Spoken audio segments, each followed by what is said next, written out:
I'm Kwon Jang-ho, and it's good to have you with us. President Donald Trump has declared that the U.S. cannot continue to be the policeman of the world. This, along with his plan to pull out troops from Syria, has caused alarm around the globe, none more so than in South Korea, who are currently renegotiating terms with the U.S. over the cost of having American troops on the Korean peninsula. We'll be discussing this issue further later in the program, but first we get the latest headlines with Devin Whiting at the News Center. Devin? Hi, Jung-ho. Some major changes in the South Korean military. All able-bodied South Korean men have to serve in the military, as the law is now for 21 months. Those who refuse have until recently faced prison time. But the Defense Ministry has finalized a change to the law that will allow conscientious objectors, those who refuse to serve for moral reasons, to work at the nation's correctional facilities instead. Their term of service, though, will be almost twice as long as those who do report for military duty. Park Hee-jun reports. After months of research, discussions, and public hearings, South Korea's Ministry of National Defense has finalized its bill on alternative options for conscientious objectors who refuse the nation's mandatory military service. According to the Defense Ministry on Friday, conscientious objectors are to serve at correctional facilities like prisons for 36 months starting from 2020, assuming the responsibilities for culinary affairs and commodity management. The move comes as the Constitutional Court ruled in June this year that it is unconstitutional that the current Military Service Act does not provide alternative ways for conscientious objectors to serve and ordered a revision of the law by the end of 2019. The Defense Ministry aims to draw up a reasonable alternative service that balances the obligation to serve in the military and the freedom of conscience under the principle of maintaining the fairness of compulsory military service and not allowing any deviations, and also respecting international norms within the scope that they do not harm the nation's defense posture. About 500 to 600 men each year in South Korea refuse the nation's mandatory military service for conscientious reasons. Thus, under the bill, 600 people per year will be granted alternative options. The Defense Ministry also says, according to a survey conducted earlier this month on 2,000 people, 1,000 from the general public and 1,000 active duty soldiers, over 42% of the general public and over 76% of active duty soldiers agreed that 36 months is the most appropriate length of service for the alternative options for conscientious objectors. The ministry added that the bill contains the room for flexible changes in the future when it comes to the alternative service period and alternative service areas. The bill is scheduled to be submitted to the National Assembly early next year. Park Hee-jun, Arirang News. And President Moon Jae-in made a rare visit today to new recruits in basic training on the front line to encourage them ahead of the new year. According to a Blue House official, the South Korean commander-in-chief went to the boot camp this morning and expressed his gratitude to the soldiers for their hard work for the sake of the nation's security. He also stressed the importance of a strong defense to establishing peace on the peninsula. President Moon also had lunch with the soldiers in training before heading back to Seoul. In other news, data show Korea's industrial output rose slightly in November from a year earlier. But it doesn't mean companies are feeling good about the future. Business sentiment, in fact, was at its worst in over 2 years. Kim Ji-yeon has the details. Industrial output across all sectors in South Korea edged up 0.2% in November compared to the same month last year. Statistics Korea says the on-year increase is mainly due to an improvement in the services sector, which ticked up 1% last month. The agency also cited output in the mining and manufacturing sectors, which edged up by a mere 0.1% on-year in November. However, facility investment plunged by the fastest pace in 5 years, dipping 10% compared to the same period last year. This is mainly due to a drop in semiconductor shipments, which decreased by more than 16% on month. Retail sales increased by 1% on year, with cosmetics, entertainment, and home appliances sales seeing the biggest gains. But the prospects for industries ahead of the new year look grim. Data released by the Bank of Korea shows the Business Sentiment Index for December has fallen to its lowest level in more than 2 years. The index dropped 2 points from the previous month to 72. A reading below 100 means there are more pessimists than optimists on the local economy. A central bank official cited a sharp drop in sentiment among businesses in the chemical sector as a reason for the fall.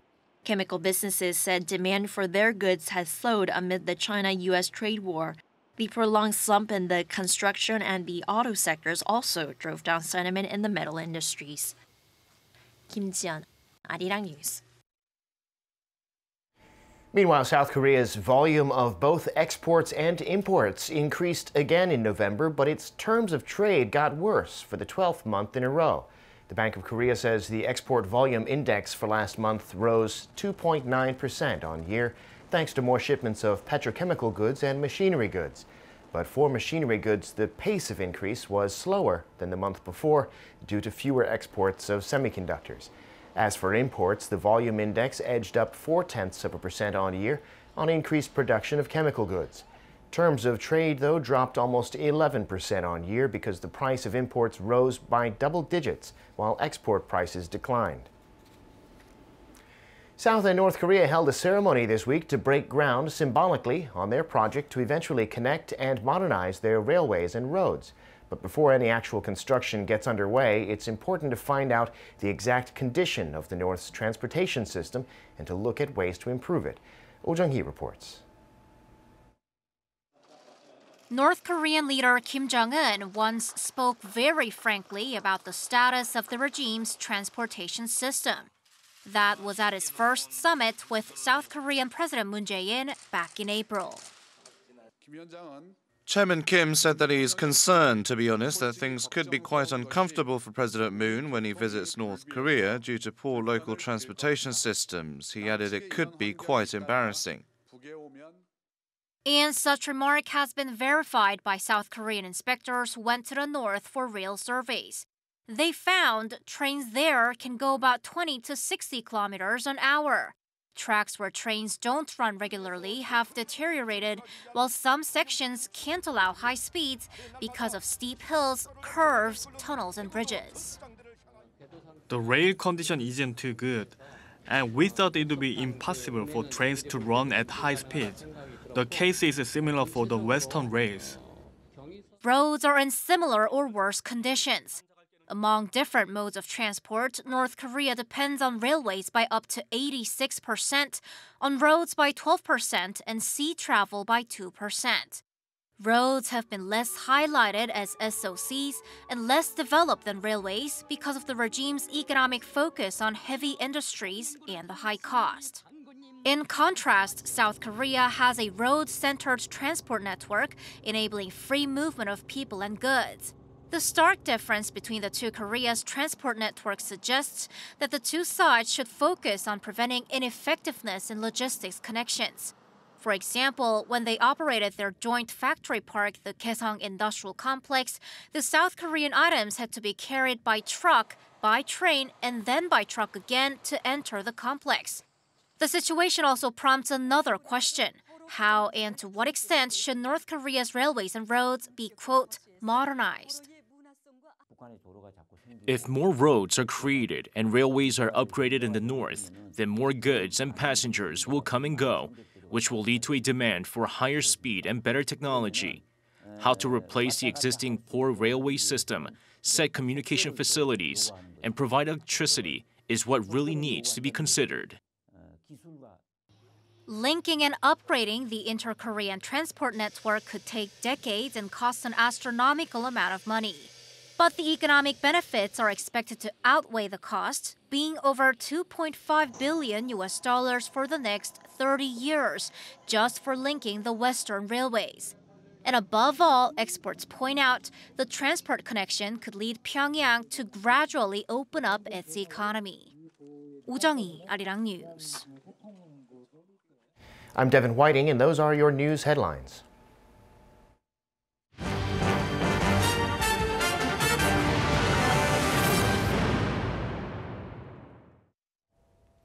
U.S. President Donald Trump and his wife Melania made a surprise Christmas visit to American troops in Iraq on Wednesday. It was the president's first trip to a conflict zone since taking office 2 years ago. As he addressed the servicemen and women, he declared that the United States cannot continue to be the policeman of the world, defending his decision to withdraw troops from Syria. We'll be looking at the wider implications of this statement, including how it might concern the situation in Korea, after this report from Hwaram. President Trump had drawn fire from some in the U.S. military for not having visited American servicemen and women in war zones during his presidency. He had made promises to do so before, and it has taken him quite a while to make good on that promise. Air Force One flew overnight from Washington, landing at an airbase west of Baghdad on Wednesday. The president was on the ground for about 3 hours, greeting soldiers and taking selfies with them. The trip comes about a week after he made the controversial decision to pull American troops out of neighboring Syria. During his visit, President Trump defended that decision, again making the disputed claim that the Islamic State group was defeated. The other reason I'm here today is to personally thank you and every service member throughout this region for the near elimination of the ISIS territorial caliphate in Iraq and in Syria. 2 years ago, when I became president, they were a very dominant group. They were very dominant. Today, they're not so dominant anymore. However, the president said he has no plans to withdraw U.S. forces from Iraq, despite there being no full-scale violence there. He said Iraq can still be used as a base to stage attacks on ISIS militants if needed. There are some 5,000 American troops who are supporting and training Iraqi forces in their fight against what remains of the terrorist group. Noaram, Arirang News. For more, we have with us Dr. James Kim, a research fellow from the Arirang Institute for Policy Studies. It's good to have you with us today. Thanks for having me. Happy holidays. Happy holidays to you too. So this trip Trump took to Iraq came very much as a surprise, especially considering the fact that he's never visited US troops in war zones. There's been much analysis of why he took this trip and why now, and what he was trying to achieve. But what do you think he was, why do you think he went? Well, several things. Obviously, one is that the presidents usually make this trip to the front lines and meet with the troops to boost their morale. And it's just good for photo ops, and it looks good for the domestic audience. And plus, he's been getting some criticism for not making this trip for some time, as was mentioned earlier. But there's another issue here, which is some domestic challenges. The government is facing a shutdown, and the Democrats are pinning the blame on him. I think he wanted a sort of a change of scenery to turn the attention away from some of the difficult issues domestically and focus on some of these other issues, like Syria, for instance. During his trip, he said that the US cannot continue to be the policeman of the world, especially as it's not fair for the US to take all the burden. That's quoting, paraphrasing Trump there. But can you explain how different this stance or thinking is compared to previous administrations? Well, it's a sea change. Obviously, if you take a look at all the presidential administrations since World War II, they have taken the position that U.S. leadership is critical for maintaining global order and peace. Now the U.S. posture has changed since the election in 2016. And this kind of statement, followed by real action that signals the U.S. unwillingness to play this leadership role that they used to play, is somewhat troubling. And it is very different. It's a very big departure from previous administrations. Why do you think Trump believes this change is necessary? I mean, and what effects could it have for America's position in the world? I think President Trump has been fairly consistent on this point of view, and he campaigned on this issue during the election in 2016. His point being that he wants to define national interest more narrowly in the way where the benefits and the costs can be materially measured, and he's looking for material gains as well as to minimize the costs associated with playing the leadership role. Now, things like global peace is difficult to quantify. So it becomes a lot harder using his framing to define national interests in the way that he wants to define it. This is again consistent with his point of view. He's already campaigned on the campaign promise that he wants to pull out of Syria. this isn't the only promise that he's kept. He's kept all these other promises on things related to, for instance, trade, things related to the climate accord, along with some other obligations on things like UNESCO, for instance.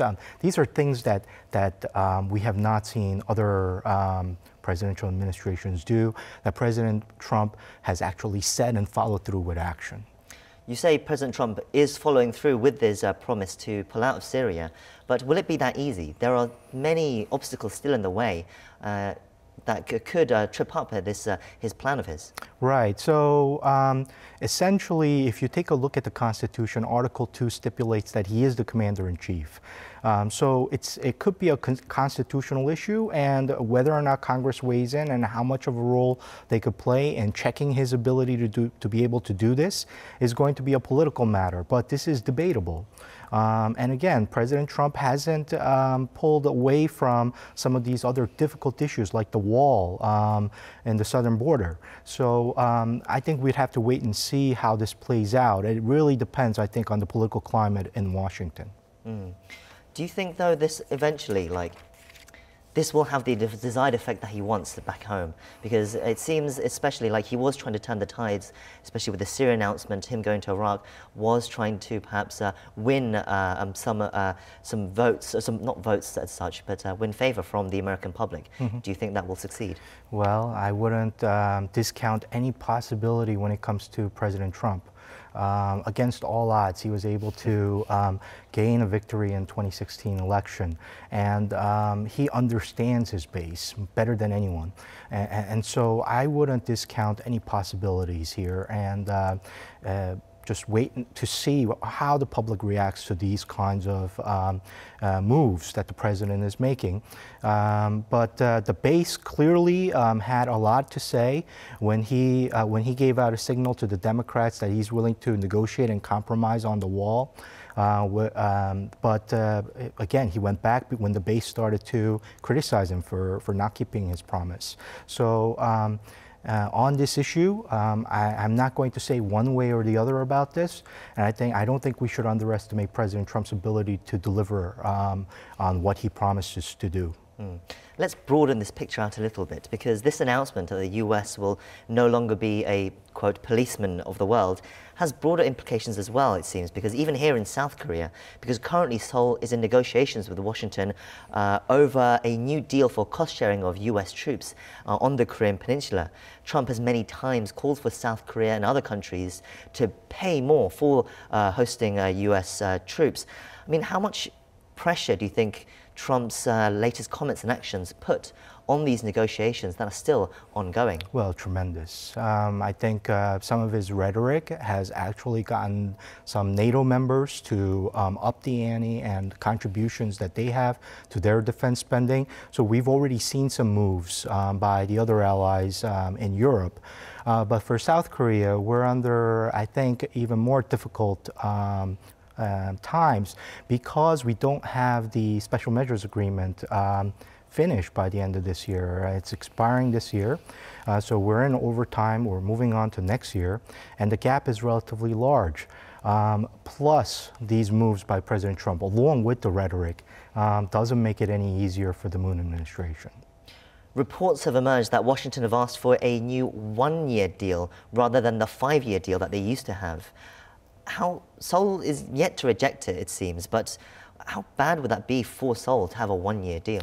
Well, it's like, you know, any contract negotiation. If you have a set contract with a set increase that's locked in for 5 years versus an incremental increase of modest amount and being renegotiated every year, aside from the fact that this puts a lot of pressure on the bureaucrats to go back to the negotiating table after they just finished one.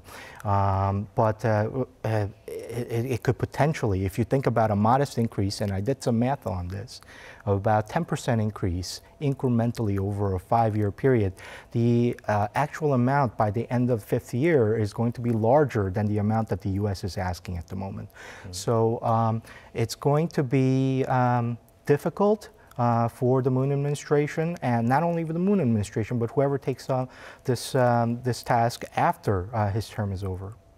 think concerns are further exacerbated by the fact that two key figures were said to be, should we say, the remaining voices of reason in the White House, the Chief of Staff John Kelly and Defense Secretary Jim Mattis. Now, they have both left their posts within the last month, and without these kinds of voices explaining the importance of the South Korea alliance and the situation in North Korea, I mean, it raises the risk that Trump really might actually go ahead and perhaps even pull troops out of South Korea. Well, first of all, there are two issues here. One is we can't discount any possibility when it comes to President Trump and what he intends to do. So partial withdrawal, regardless of what Congress does, in order to stop him from being able to do this, I think that's something that South Korea needs to hedge for and to think about. Again, when it comes to the head of the DOD and whoever is in charge of the staff and White House, it's not directly relevant to the negotiation that's going on now because the State Department is in charge of that. Again, the negotiators in the State Department with a counterpart in MOFA will have to work out this arrangement. But if there's no agreement before the earlier part of next year, then President Trump will want to think about some of the remedies to rectify the situation. And the options that are going to be presented will be presented by, among the people in the room, whoever's in charge of the DOD, and possibly the Chief of Staff could also be weighing in on that discussion. So if there's no agreement, and President Trump is considering some of his options, some of these critical players in that room in Oval Office will be very important in determining what the U.S. will do to rectify the situation. Any gap in the South Korea-U.S. alliance is alarming because despite relations with North Korea improving this year, they're still a threat. I mean, a report came out on Thursday that said although no missile launches or nuclear tests were performed this year, evidence suggests that North has moved on to mass production from research rather than research and development, and that Kim Jong-un could have as many as 100 nuclear weapons by 2020. So how important is it to have this U.S. presence on the Korean Peninsula? Well, anytime you have elevated threats, it's a concern from a national security standpoint. Any measures that you can take to raise readiness and raise your capabilities, I think is going to be important. But aside from what South Korea is able to do for itself, how it is able to coordinate with its allies in order to deter that threat, I think it's also very important. So and we knew that this was always an important thing. The threat was always there, but with this new report, it seems to suggest that the threat is even bigger.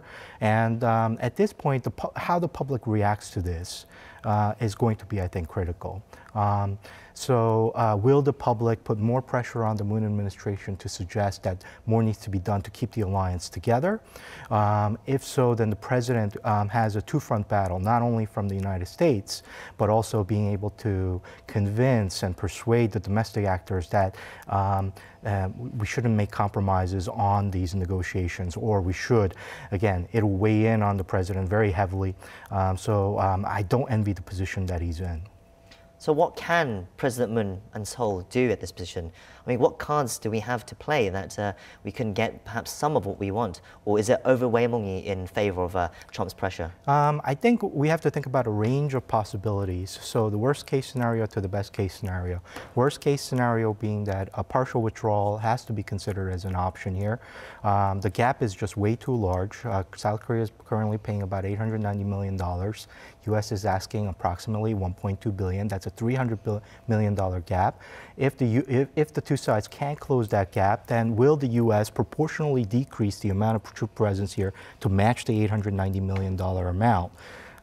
Again, if that's being considered, then South Korea needs to have an option for that. Best case scenario is that some kind of an agreement is reached.